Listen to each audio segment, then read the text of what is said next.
What's up, guys? Monetary recap back at it again, and today I wanted to get into a video why I think that a recession may very well already have been here and started when COVID started.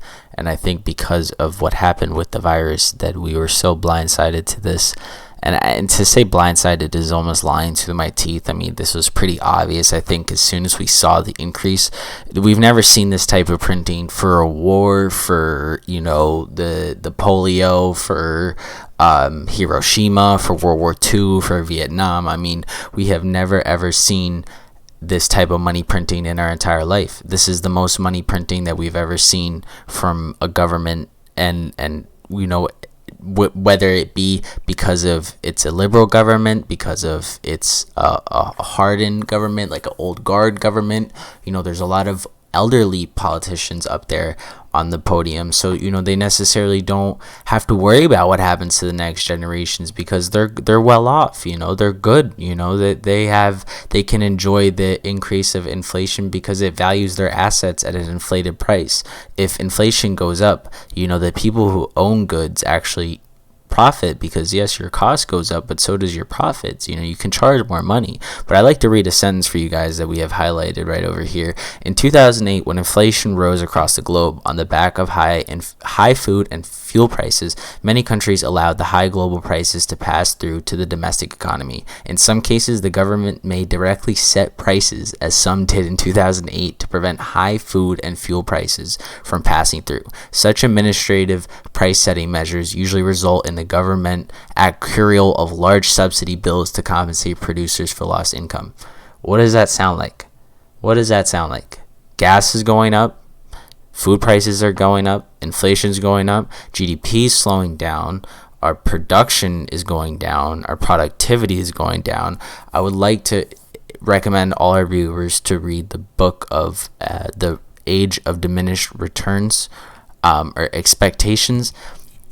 It's a really key book that explains that there's a key underlying policy issue that no government party on either side will talk about, and that's productivity and increasing that. And it's very easy with certain policies, but they're deemed too radical by both sides that if you were to do it, you'd be looked out as an outcast. So what is happening here is that if you look at this chart on the M1 supply from the St. Louis Fed, is you can see that in April we were, we had a pretty decent, slow gradual increase. If we just look at from here to here, going back, we had a slow gradual increase. It wasn't crazy. In over 3 years, we less than doubled in 3 years. Okay, so you know what we did in less than 2 years, a little over 2 years, we did a 4x. We did a 5x. Okay, we didn't double in 3 years, but we did a 5x in 2. Does that sound good to you? Right, let me put that into a fraction too, right? What we did, right, is 5 over 2. What we did in previous years is 3 over, I don't even know, less than 1.5, I think. 1, maybe even. I couldn't tell you off the top of my head, but you get the point. We are, I don't know what word to use properly, but we are at a severe issue. There's a big issue here. So if we go to the USD value, pull this up real quick. It is, compared to the euro is running, the euro is worth more. Well, I might actually be, no, it's the euro. Excuse me, guys, I'm trying to find the dollar. But if we go on the dollar index here, which should give us the proper quotes, we can see we've been in a stale since, at least, let's go to, let's see, 2020. We need the 3-year. We saw a divot. Yep. All right, so we saw a divot March of 2020. It's around here. See, and then all this money printing went up here. And so what I think personally is the US dollar index will reverse, because the GDP growth for the first time in a very, very, very long time, United States of all places, has had negative GDP growth. And even debt-ridden China runs, on fumes, but they're not, they're producing positive GDP, and they have a lot of children, and they have very high intelligent teenagers, and we have brain drain in our education systems. And a lot of our students, instead of studying for their tests, are so caught up on financials that they have no time to study. And so it really creates such a terrible cycle that they're working so hard to try to get better opportunities. Meanwhile, they're passing up pathways to get those better opportunities, and it's terrible. And so these articles that tell you about recessions aren't crazy. And the problem with the CPI is that the CPI tracks a basket of goods that is very delayed. The IMF, you can check this article out for yourself, but the IMF was even explaining back here that the problem with the CPI basket is that it's tweaked occasionally, right?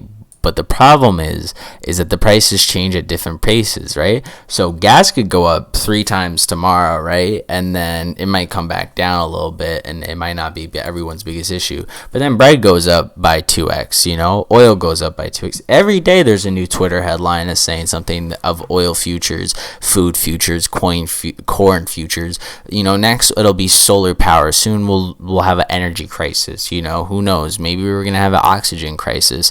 But it's like every future in the world is running right now, and that's because there's gonna be a lot of hardship. Where 2008 was nothing. That was small time compared to what went on now. We go on the max chart. This is hyper exponential growth. Okay, this is it, and it keeps going. Our policymakers just keep signing in more and more money, and may it be for good causes. Who knows? Because who keeps track of all this money? This is more money than I think most people can even visualize. Okay, so does everyone keep track of this? Is everyone doing the correct payments? What happens if tomorrow it comes out that the U.S. government has been neglecting to pay on its dairy debt or something like that? Who knows? The United States has been degraded, down in its safety rating because of its inflation. It's going amok. China may be debt ridden, but at least they're running on fumes. America can't seem to run on dollar bills. It's running out of dollar bills to burn, and eventually, if they keep printing so many, it's going to be worth nothing. It's going to be worth pennies. It's going to be worth shoe straps. So this has been Monetary Recap, guys. I hope I didn't freak you guys out about the current situation, but 2008 was a cakewalk compared to what we're going to go through. And whenever this chart, starts to see what the Fed's doing, and you saw what happened when the Fed's hawkish, if the Fed tries to change its rhetoric and inflation keeps running, the Fed will be out of a job because there'll be no bank to regulate. There'll be no money. It'll be worth nothing. So it's been Monetary Recap, guys. I hope you enjoy the video. Make sure you check out our newest videos that have been out on Tesla and Hex, and make sure you check out our Discord and our referral link in the description. Get 3 stocks valued up to $500.